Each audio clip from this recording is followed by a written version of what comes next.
So, welcome back for episode number 18 of the Sheepdog Brotherhood. As always, I'm Doug Hewlett, your half host. The other half host here is Brett Atterbury. Hey, Brett, how you doing today? I'm good, Doug. Thank you. And don't diminish yourself. It's really double host. It's not half. Yeah, well, that's kind of you. Well, look, completely out of the ordinary for us. We're recording on a Monday because you were off turkey hunting. And were you successful? No. Yep. And moving on, and in other news, yeah. In all fairness to me, I've never done it before, so that's where YouTube is pretty incredible. So I educated myself on YouTube, but then there's YouTube, and then there's like what happens when you meet reality. And so I was out there, and I had a great plan, Doug. So I get out there on the first night, and I'm just scouting. So I'm seeing where they are. I hear them. No, I'm sorry, it was the morning. The morning, I hear them because around 6 a.m. the big males start gobbling. So I go down. I'm being, real like secretive and quiet, and I see where they are, and they're roosting up in these trees which are over the pond. So my thinking was, hey, they'll be back there tomorrow. So I'm going to spend this afternoon kind of getting myself set up in a good place. So I come back real early in the morning. When I say early, I mean, I was out there at like 4:30. Okay. Is that right? Yeah. Which means I woke up at like 3:30. So I'm getting serious about hunting now, right? And so I get out there, and it's so dark that I can't see that the birds really aren't up in the trees. And so I'm sitting there in the dark waiting, and then the light finally gets enough.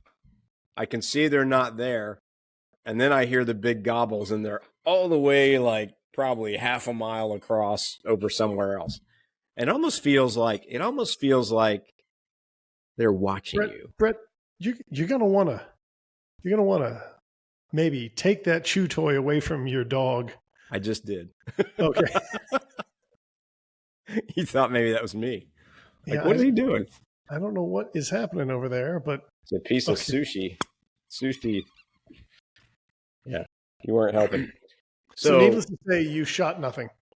I had a loaded shotgun. That was exciting.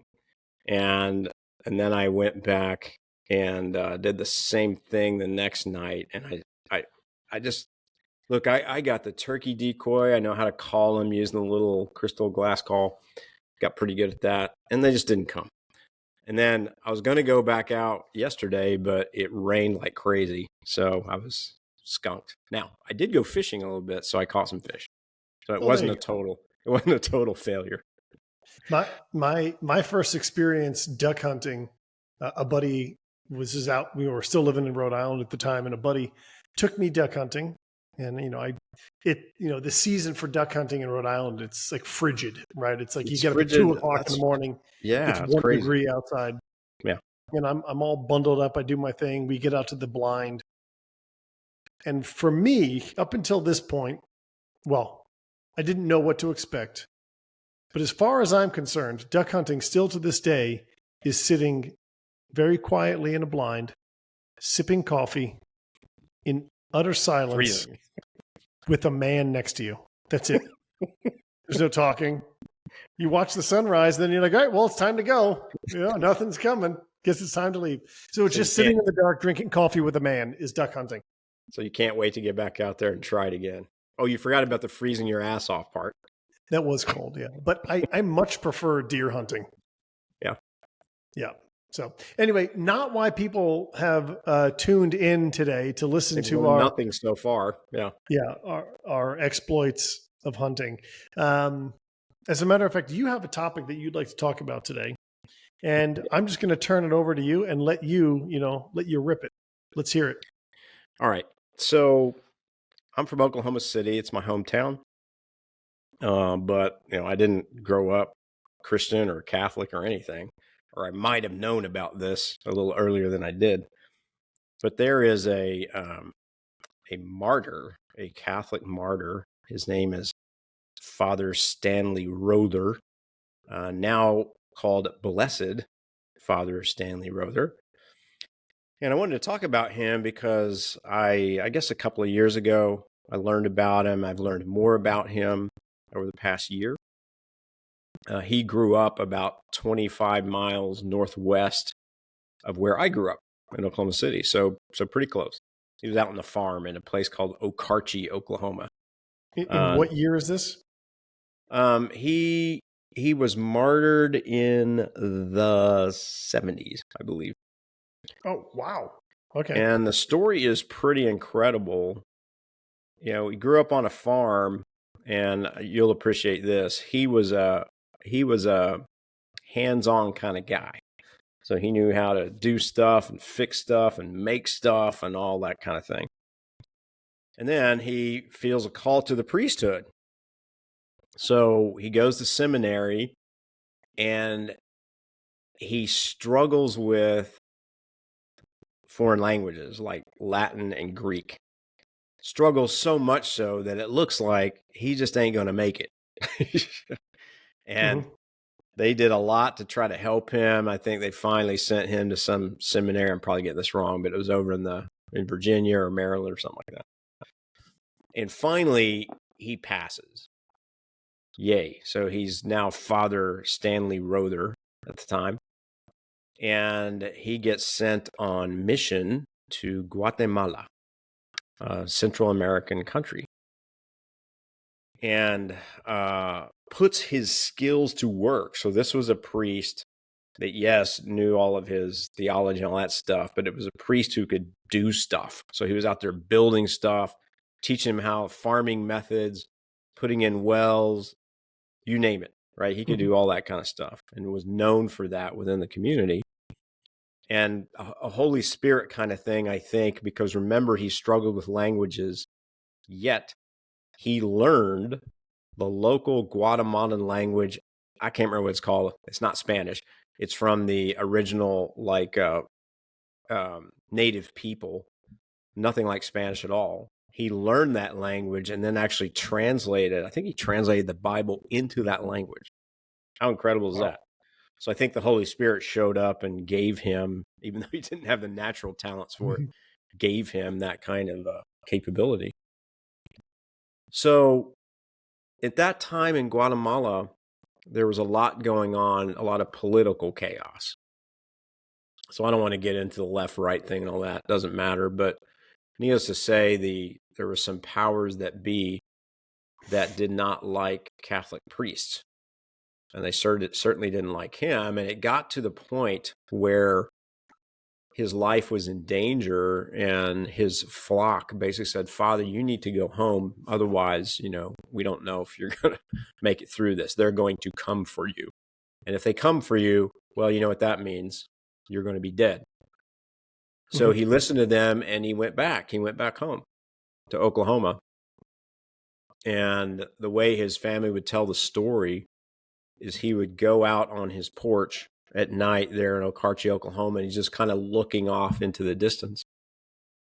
And after a while, he kind of felt like, even with the risk of being killed and martyred, that he had abandoned his flock.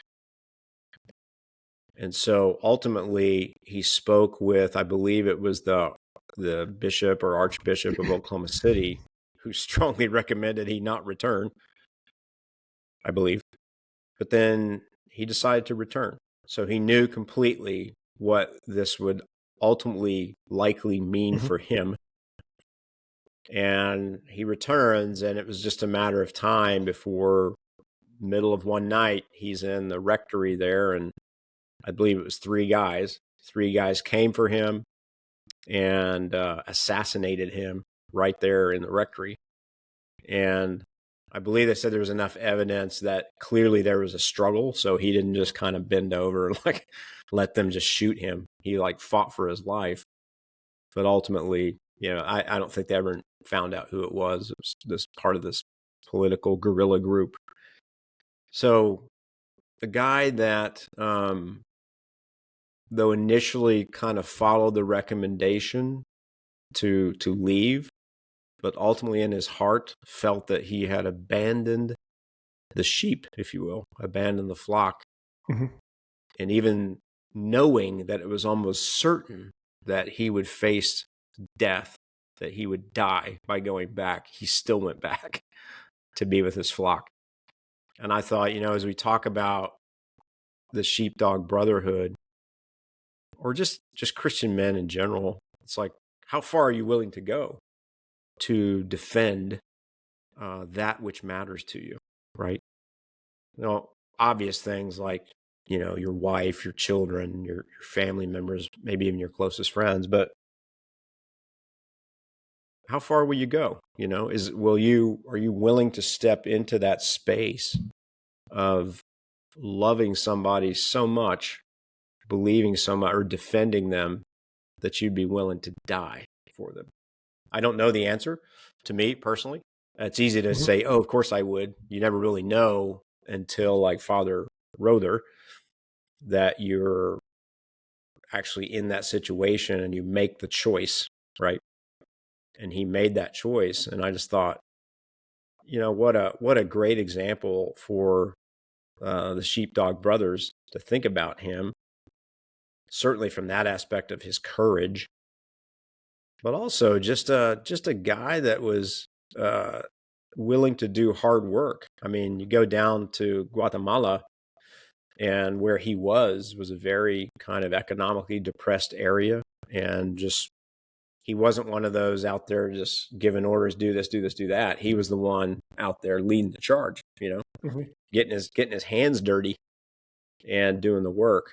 And so anyway, that's a really brief history on that. I probably got parts of it wrong, hopefully not egregiously wrong, but as I study more about this guy, and I've got a connection with him because he's from close to where I grew up, just a pretty cool dude. And I think one of the few, is he the only American martyr? Maybe not, but certainly one of the few American martyrs in the Catholic Church.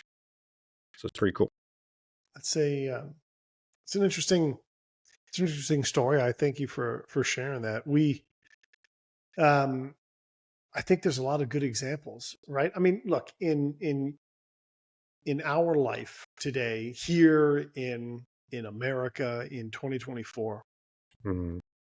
we're probably not going to be faced with that kind of scenario, right? I mean, I think the average man walking around is not ever going to be in a situation to that extreme. But I think, it does beg the question, okay, we're going to take off martyrdom off the table, right? Let's just say, how far are you willing to go? How Mm-hmm. uncomfortable are you willing to be for your faith? And look, let's say we've got people who are not religious, but somebody, suggests that they should listen to this. Let's not even say Christian, right? Let's just say, how far are you willing to go for something that you truly believe in, right? Mm-hmm. Some truth that you know to be true because it is a truth. Unfortunately, you and I post a bunch of stuff on LinkedIn, and I feel like there's a lot of content on there, and I'm not calling anyone out, but I feel like there's a lot of people out there that talk about things that they would do, but when push comes to shove, probably wouldn't. But what about even one step simpler? What about when you're confronted with someone's, let's call it, ideology that is in direct conflict with what you know to be true? How do you handle those situations? Do you just say yes and, you know what, I don't want to get into it, and this is a work thing, so I don't want to say this thing because, it could get me in trouble? Are you willing to say what is right because you know it to be right? Like that, you and I aren't going to be martyrs, most likely. But Well, maybe not me because I'm a bit older than you, so I'll probably die soon enough to not have to worry about it. You, on the other hand, I don't know the way things are going. You're young. You're a young buck. You could, because you're probably going to live to be like 150, so you got a century to go. I would say there's a chance you're going to be martyred, Douglas. well, there's also a chance that I'm just shot for the things that come out of my mouth because I generally don't prevent myself from saying what I'm thinking. Is it not the same thing? Um, it's really interesting because when we hear that word martyrdom, naturally we think about death. But I would say there's death of other things like reputation, for example. So to the example you were giving, it's like, well, maybe it's with friends or colleagues, and it's like, man, I'm about to say something that could get me, I'll use that word that we hear a lot in the press, canceled, all the way possibly to being fired or basically blacklisted in the industry I work in, Mm-hmm. That's certainly a kind of martyrdom, right? You may lose your reputation, you might lose your livelihood, Mm-hmm. which is pretty darn close to dying, right? You know, Yeah. in I've shared the story in the past, but obviously with my job loss last year, one of the things when I was actually finally terminated after achieving all the goals I was asked to achieve, Mm. one of the things they said was that I was at a work meeting and it ended on a Saturday night, and Sunday, we were allowed to travel, to go back home. I had to go to California for this meeting, and I finished the work that I needed to do on Saturday night, and people were packing up. I'd finished all of my responsibility, and I said, "Hey, I'm gonna take off because I got to go to church because I can't. If I'm traveling tomorrow morning, I won't be able to go to church. So I'm going to go to church tonight, and Mm. it's across Mm. town. And I got to take a taxi and go over there." And well, that was one of the things that they cited was that I didn't seem committed because I was, you know, choosing to go to church when other people were still doing work. It's like, well, Wow. okay. Now, granted, I'm very happy to be out of that job. Yeah. Yeah. You know, not to say that I'm a martyr, but when you were saying, what's that? What's the line we talk about dying to oneself? Yeah. Maybe it isn't our physical death, but are we willing to give up a life that's in the world in order to pursue a higher life, a better life? Well, both of us chose that path. Me sooner than you. Me about Mm-hmm. 10 years ago to get off the corporate track.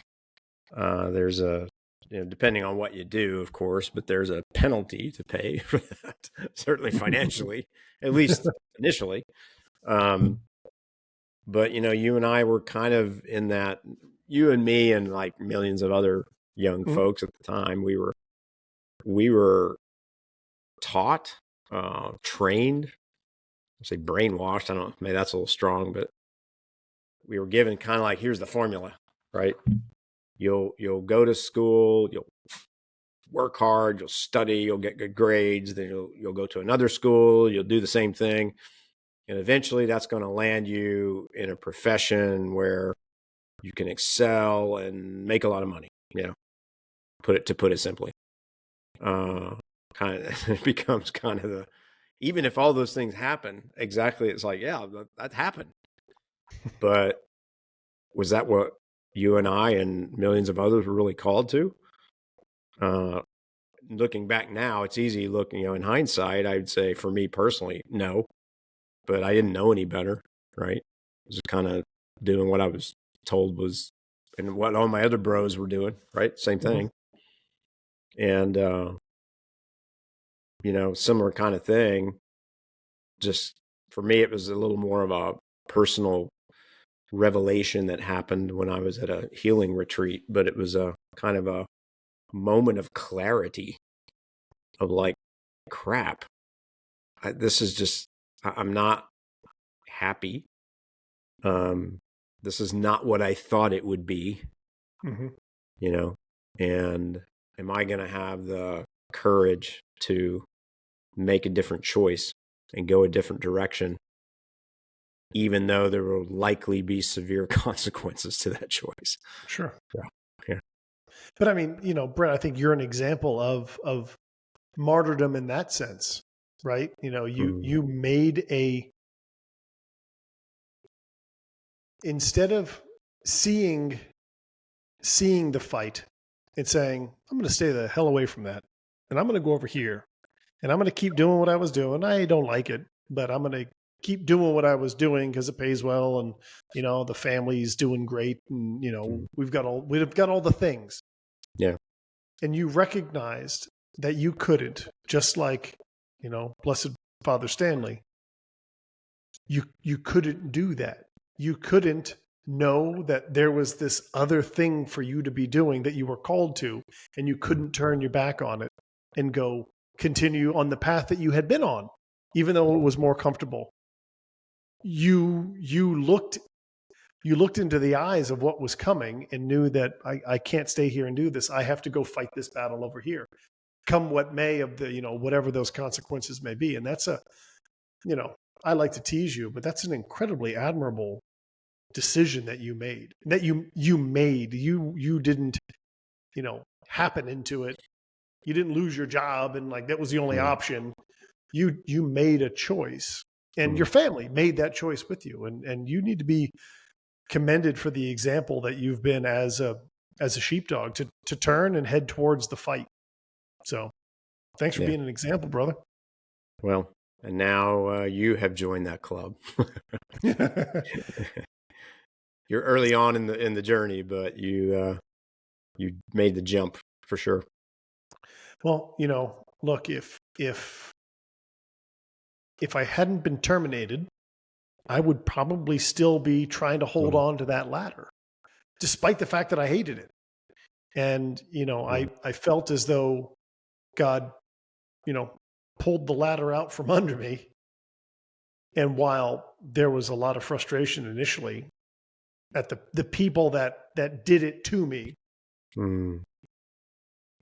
I realized that if it wasn't for them doing that awful thing to me and treating me in a kind of a rotten way, I wouldn't be where I'm at now. So it's weird. I need to thank them for the awful thing. Thank you for, crushing me. I really appreciate it, but I'm in a better place because of it. Thank you for that beat down. I'm so grateful. I loved it, especially how you didn't give me a severance. Thanks, guys. Yeah. Well, maybe that was to get you quicker onto another path. Maybe if they gave you too much severance, you'd still be sitting around kind of wondering, like, what do I do next? Right. Yeah, that's not me. I've never been a sit around and ponder. Yeah. But no, that's a great story. I think it serves as a great example for what we're trying to do here. Yeah. Like, I think, I still struggle with how to describe exactly what this is, because I think we're in the middle of it, trying to create it and define it at the same time. So like that's a hard building the plane while we fly it kind of thing. Yes, exactly. Yeah. But if I had to imagine, if I had to describe it in just the simplest way possible, it's just a call to arms, not for violence, not for getting people to pick up their shield and go fight some, but just to acknowledge that the fight is happening, to acknowledge that society is where it is, and that we as men need to do a damn better job because we haven't. And you and I are both very guilty of, in different phases of our lives, being part of the problem. You bet.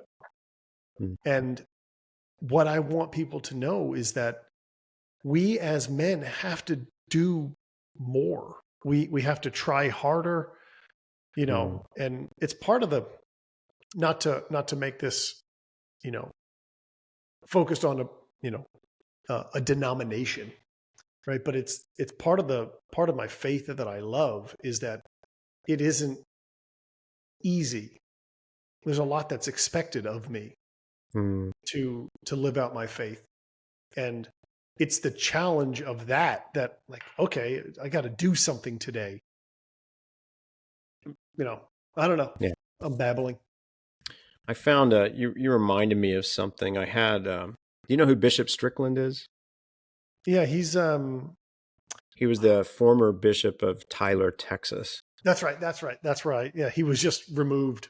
Yeah, for I don't want to get too much into that, but dog got another chew toy. Gosh. Um, let's just say he has strong principled views about what a good Catholic should do and believe.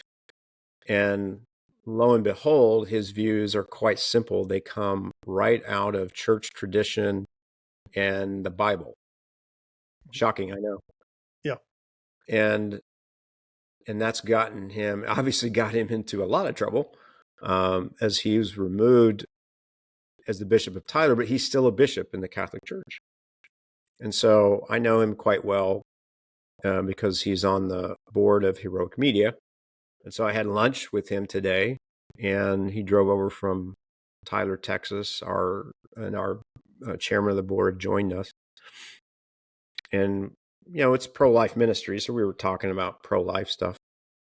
And a couple of things he said, which we always it is interesting in the pro-life community. We don't talk about the man enough, and the man's obvious role in what's going on here. No babies made without men, right? And how men are just failing at this, flailing and failing. And that's exactly what we've been talking about here. The call to arms is for men to stop doing that. Just and yeah, you and I we've especially when you're younger. I know it's tougher when you're younger, but men at all ages fail and objectify women, not dignifying them. He made that point, and then we started talking, because Heroic Media's particular angle on this issue, even though we believe everything about the right to life that the pro-life community talks about. But our particular angle on it is the woman as the decision maker in the process. And therefore, we look at it from a very pro-woman perspective, Mhm. which resonates with, the St. John Paul II quote that we use for the Sheepdog Brotherhood. And Bishop Strickland took a very interesting angle, which I loved. He said, sanctity of life. You hear that, all the time in the pro-life community. Like every pro-life organization uses sanctity of life. It's probably been around since the day that Roe v. Wade became law along, half a century ago. And he made this pivot, though. He goes, really, though, we're talking about the sanctity of life for all human beings, including the woman. And if you consider the woman, and I love this thought, he goes, each and every woman is sacred. And I thought to myself, oh my gosh, if we looked at women individually as sacred, like my wife is sacred, my daughters are sacred, my mom is sacred, the women colleagues that I work with are sacred.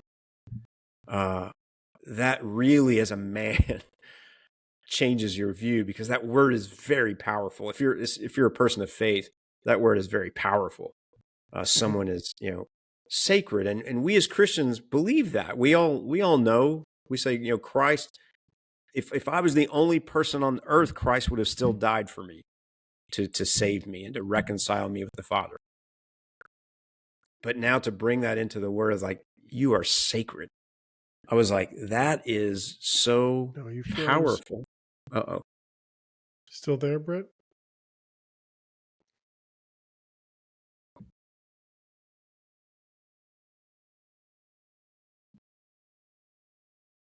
Hello? We have lost Brett.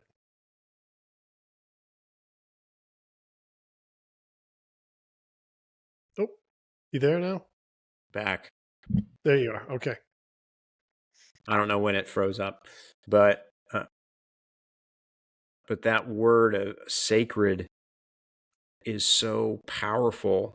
And I kind of made a note to myself. It's like, start to not only the Sheepdog Brotherhood, say God, St. John Paul II quote, God has assigned as a duty to every man the dignity of every woman.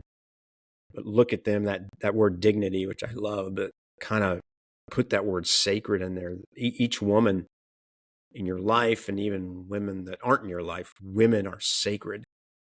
And if you start to approach it that way, it really gives you certainly an attitude adjustment toward how should I be treating women in the things that I say and the things that I do. I just thought he really, it was kind of a Holy Spirit moment. He said something really powerful. I was like, gosh, that's kind of affected me today. That's you're very lucky to have that kind of person at your fingertips to be able to consult on. Yeah. Have questions. Reach out as a guide. So, what does he think of the Sheepdog Brotherhood? I did not have time to talk about it, but now that he gave that issue of, it's men are a huge part of this issue for obvious reasons. I will start talking with the good bishop about the Sheepdog Brotherhood. If anything, he needs to pray for all of us, because what we're talking about doing here is not easy. It's certainly not easy in the culture that we're currently in, where these kinds of things we're talking about can be seen as like old fashioned, or if you really had kind of a strange view on it. Remember they were talking about, oh, you just want women like barefoot and pregnant and back in the kitchen. No, that's not dignifying women at all. But that's how we will be labeled. And it's not about that at all, right? So, yeah, I think having someone like that, as you said, I don't know if he's quite at my fingertips, but I have a good relationship with him, and they just have, just through their holiness and prayer life, they just have particular views on things that we're not going to have, right? They just they reach levels of understanding about the human condition that most of us just don't see, because they get to experience the brokenness of humanity every day, especially in the confessional, right? So there's nothing you can hide from a Catholic priest. He's heard it all multiple times, so he knows we're all wearing masks out there. The Catholic priests know what human beings really are, right? Because they get to hear that all the time. And so I think that gives them a particular insight into lots of things about us. Yeah. Well, hey, that's I think maybe a couple housekeeping items. We are now, as of the recording of this episode, we have just launched this podcast on Spotify and Apple Podcasts, which is it's a pretty outstanding milestone. I'm really happy for us. I think that's pretty cool. We did a thing. And we're going to be continuing to upload those to those platforms and have them available. We are also soon going to be opening the Sheepdog Brotherhood to members to join. We're working on a few final details with that, but be on the lookout, men who are listening to this podcast. Or women who have heard it and want to send it to their husbands and make them join, then that opportunity is coming your way soon. We have nothing against that. Please make your husbands. You want your husband to be a better husband, right? A better man. Here you go. Gift him a membership to the Sheepdog Brotherhood. Did we talk last week when we were talking with David Minahan about Adam? Oh, I'm sorry, Adam. Sorry, David. I'm sorry, Adam. Oh man, I'm really screwing this up. Doug, maybe we shouldn't do this on Monday after work anymore. Yeah, I'm fried today. But taking his advice and doing a sheepdog bug out. I don't know what we're going to call it, but a get together camping thing. Still yet to be defined, but keep it on your radar. Doing man things. Whatever that is. To be determined. Yeah. I will run the turkey hunting section. Yeah. I will not be doing a duck hunt with anybody because I'm not sitting in the dark with a bunch of guys drinking coffee. Although that is kind of fun. Well, hey Brett, thank you so much. I need to go outside and kill a rattlesnake that my wife found. And awesome. Have That's a great evening. A hard thing. Thank you, brother. Well, I'm going to kill it with a gun. I'm not going to use a shovel. That would be doing hard things unnecessarily. No, I was thinking more with your hands, with your bare hands. Oh. Really, just get a video of that, and that will be next. That will be next week's episode. It'll be the last episode that Doug was on. All right. When we said do a hard thing, we did not mean that. What happened to Doug? He was killed by a snake. Yeah. Need a new host. Yeah. Taking applications. All right, man. Have a great night. Thank you, brother. Talk soon. Bye-bye.